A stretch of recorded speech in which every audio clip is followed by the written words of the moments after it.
Halloween, one of my favourite times of the year, as I'm sure it is for most of you. Whether it's the trick-or-treating, dressing up, or binging horror movies, it's a great time for everyone. For me, and I'm assuming you if you clicked on this video, like manga, specifically horror manga. In this video, I'm going to give you my top 5 horror manga you should be reading this Halloween. These 5 left the biggest impression on me, and hopefully will be just what you need for this Halloween. And just a warning, there will be some spoilers ahead. Now without further ado, here's 5 must-read horror manga for this Halloween. First up is Starving Anonymous, written by Yu Kuraishi and illustrated by Kazu Inabe. I'll give you a basic rundown of the story that will have some spoilers. EA, a high school student, gets kidnapped in Chapter 1, is taken to a massive underground facility where humans are being kept like livestock. They are fed a condensed liquid that fattens their bodies rapidly and makes them addicted to the substance. EA meets 2 other survivors named Natsune and Yamabiki. Both are very fun and cool characters with interesting backstories. I personally find them both far more likable than EA, especially Yamabiki, who is essentially a mad scientist that is extremely eccentric. Natsune, on the other hand, is a far more stoic and serious character. They both play off each other nicely and it's a fun dynamic to watch. These 3, plus EA's friend, who honestly isn't important, begin to try and escape this nightmare. The chapter that sold me on Starving Anonymous was Chapter 5, when we are introduced to the main thread of the story, the Masters. These are giant insect-like aliens that run the facility. On top of their massive frame, they also possess extreme intelligence and secretly control the Japanese government. Early in the manga, it shows that all of Japan's political leaders and important personnel bow and worship these creatures. They in return slaughter them when they are no longer of use to them. I would continue explaining the story, but I don't want to spoil too much. Starving Anonymous takes so many twists and turns in its short 62 chapters and will keep you turning each page with anticipation. But how does it hold up horror-wise? Well, it's certainly unnerving. Body horror is used throughout the story, whether it's the extreme size the occupants of the facility reach, or even some of the main cast's abnormal bodies. There is plenty of disturbing instances of body horror throughout. The Masters provide an interesting creature that acts not so much as a monster they must avoid, but a threat they have to save the world from. Overall, I think Starving Anonymous is a great choice to read this Halloween. It has a little mix of everything and provides a solid mystery for you to unravel as you read. Have you heard of the term Uncanny Valley? Well, it's the eerie feeling you get when something doesn't look quite human, but is trying to be. Think of clowns, how they have extremely accentuated features, like the large shoes and the big red nose. Your reaction to clowns being creepy and unsettling may be due to the Uncanny Valley. Now, picture this. Your best friend goes missing. Days pass without them being found, only for them to suddenly return as if nothing happened. Slowly, daily life resumes, and the rhythm of your life begins to settle again. But your friend didn't return. Everyone else misses it, but this isn't the same person who went missing. The small idiosyncrasies that no one else would recognize, you realize, are absent. The jigging of a leg when they're nervous, the tut they make when they're angry, or how they pronounce certain words. It's all gone. You feel insane that no one else notices, and maybe it is just you overthinking, but the thought just won't leave you. After months of this, you can't hold it in anymore, and you say, you really are different from them. To your horror, your friend replies with, my imitation was supposed to be perfect. Your friend's face distorts to reveal an indescribable mass that looks alien. Briefly you think, this is it, I'm going to die. But it hugs you and pleads for you not to tell anyone. Now you have to decide what's next. Do you tell someone? Would they even believe you? Could you kill it? Or should you just live on as if nothing happened? This is the questions Yoshiki has to ask himself in The Summer Hikaru Died by Mokumo Ren. This fascinating friendship between Hikaru and Yoshiki is at the center of the plot in The Summer Hikaru Died.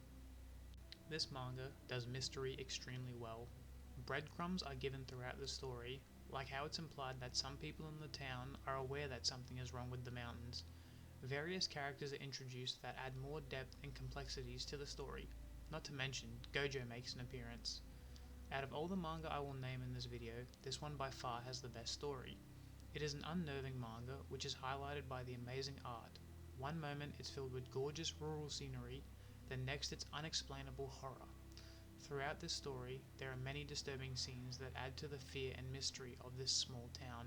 The Summer Hikaru Died is an amazing horror series with an anime on the way and absolutely deserves your attention this Halloween. Hideout by Masusumi Kakizaki is a phenomenal horror manga that goes very fast. It is a short and compact read you can easily finish in one sitting. It only has 9 chapters.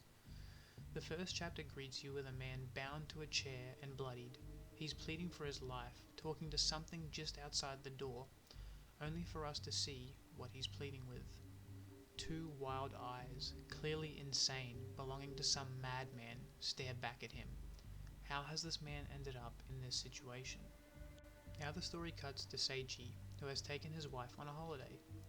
Seiji begins talking with his wife, suggesting they visit a waterfall that supposedly brings happiness to couples. The story cuts to them driving, but now it's dark and the weather has taken a turn for the worst. Despite this being a vacation, both of their expressions are anything but joyous. Seiji's wife begins to berate him for his uselessness and blames him for them getting lost.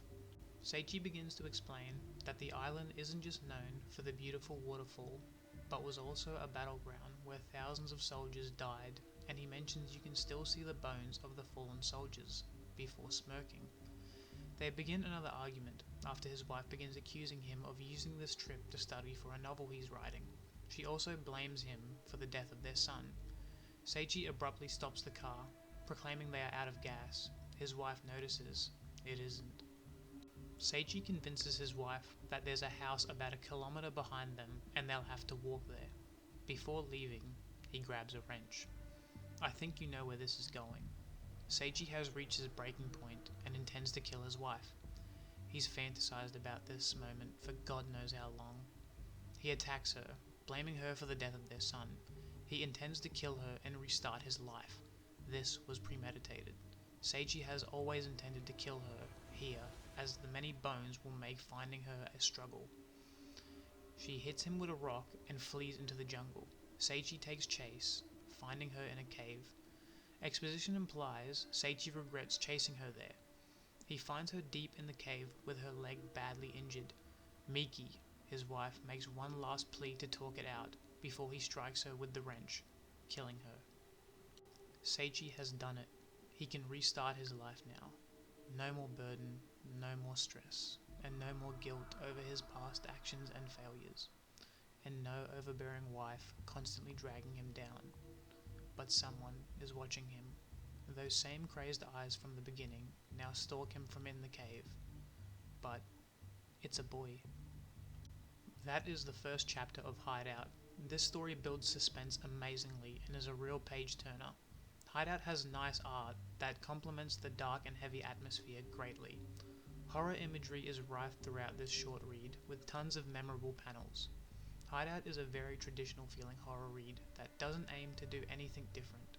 It also offers an interesting insight in how tragic events can impact someone and the small details that lead to these things happening.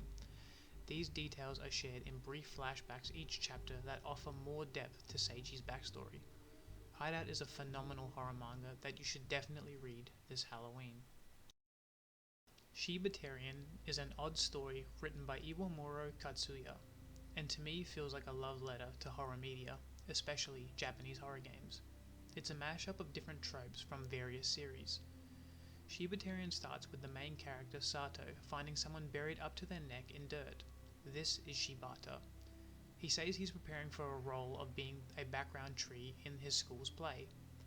Shibata and Sato quickly strike up a friendship. They both love movies and decide to create their own. They want to show the film to everyone at school, but the soccer team takes priority, and they argue over it. Sato wants the film shown so that people can recognize and acknowledge Shibata, but no one seems to notice Shibata. Later in the chapter, Sato wishes that everyone would just turn into Shibata.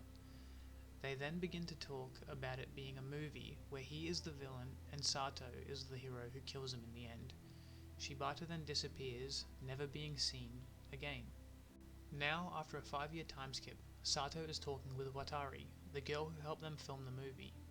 Sato says he has searched for Shibata these past 5 years and hasn't been able to find him. Watari then confirms that no one else could see him, only for her to then give Sato a ticket for a movie Shibata invited him to, which is just really strange because she says she has never seen him before, but anyway.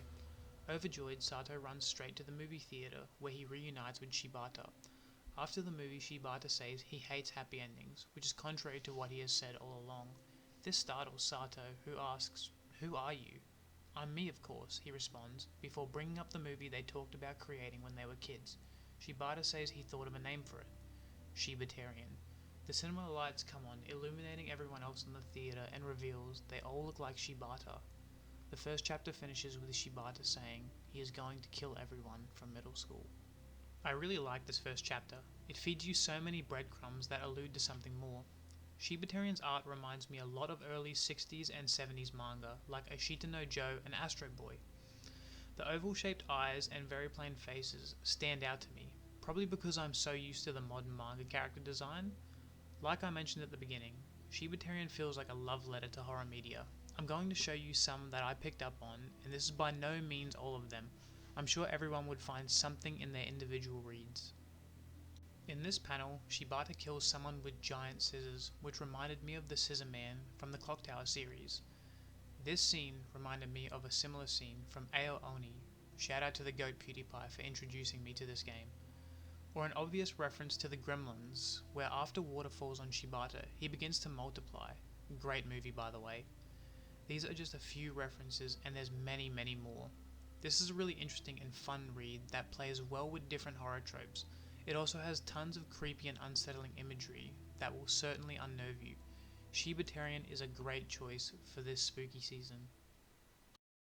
Have you heard of The Climber or Innocent? Both are regarded as two manga with some of the best artwork ever, and this manga comes from that same author. Shinichi Sakamoto is definitely the best artist I will be talking about today.